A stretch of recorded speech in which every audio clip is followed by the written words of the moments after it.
मिथिला मंच न्यूज में आपका स्वागत है। मैं मनोज।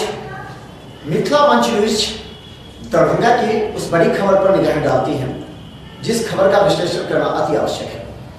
दरभंगा के विकास के लिए सभी नेता बड़े बड़े वादे अवश्य कर रहे हैं, लेकिन इस वादे का क्या असर पड़ेगा हमारे सामाजिक और जिले के विकास के लिए, इस पर चर्चा करना आवश्यक है। चलिए हम आपको सीधा लिए चलते हैं।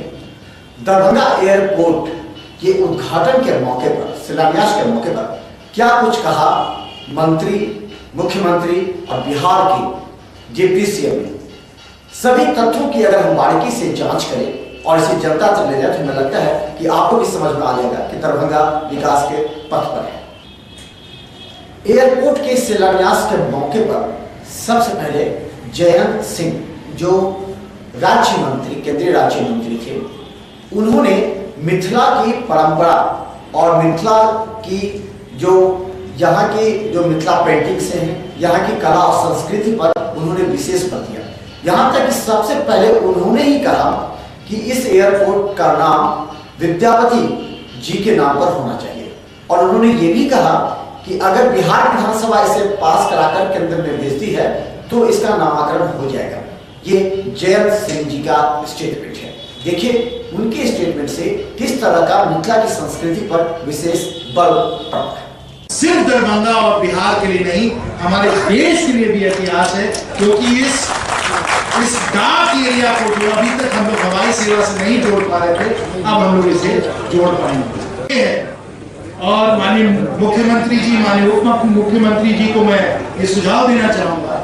आप सबको मालूम है कि मिथिलांचल के बहुत ही प्रतिष्ठित जाने माने कवि श्री विद्यापति जी, और अगर आप लोग अपने विधानसभा में इसे पारित कर दें कि इस एयरपोर्ट को श्री विद्यापति जी के नाम से हम लोग अगर इसकी घोषणा कर दें, ये सुझाव अगर आप लोगों की तरफ से आता है, ये प्रस्ताव आता है, तो हम लोग जरूर केंद्र सरकार पे इस पे ध्यान देंगे। मैं समझता हूँ इस क्षेत्र के लिए कि हम लोग हर जो नए टर्मिनल को बना रहे हैं, उस नए टर्मिनल को हम लोग इस प्रकार से बना रहे हैं कि जो स्थानीय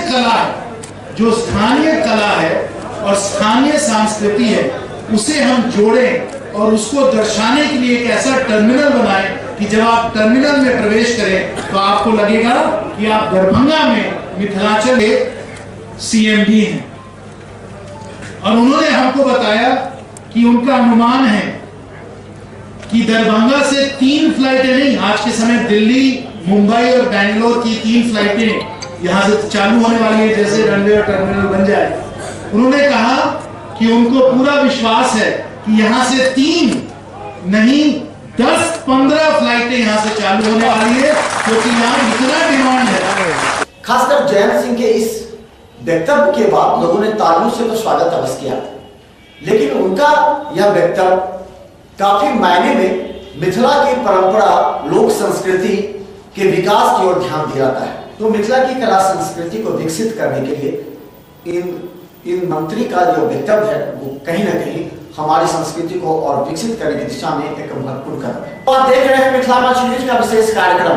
मिथिला मंच न्यूज का यह नैतिक दायित्व भी है कि अगर क्षेत्र में विकास के कार्य हो रहे हैं तो उस विकास के हर एक आयाम को, हर एक बिंदु को जनता तक पहुंचाना, क्योंकि अभी भी पूरे मिथिला की, आप बिहार की बात करें, 70% लोगों को इस बात की जानकारी नहीं है कि सरकार की किस योजना से उन्हें फायदा होने वाला है, क्योंकि बिचौलिए ही इसका लाभ उठाते हैं। और मिथिला मंच हर एक पक्ष को चाहते हैं कि जनता तक पहुंचाना हर एक बिंदु से, ताकि वो खुद स्मार्ट बने, अपनी बुद्धि का उपयोग करें और अपने आप पर निर्भर हो, क्योंकि आपके हाथ में स्मार्टफोन है।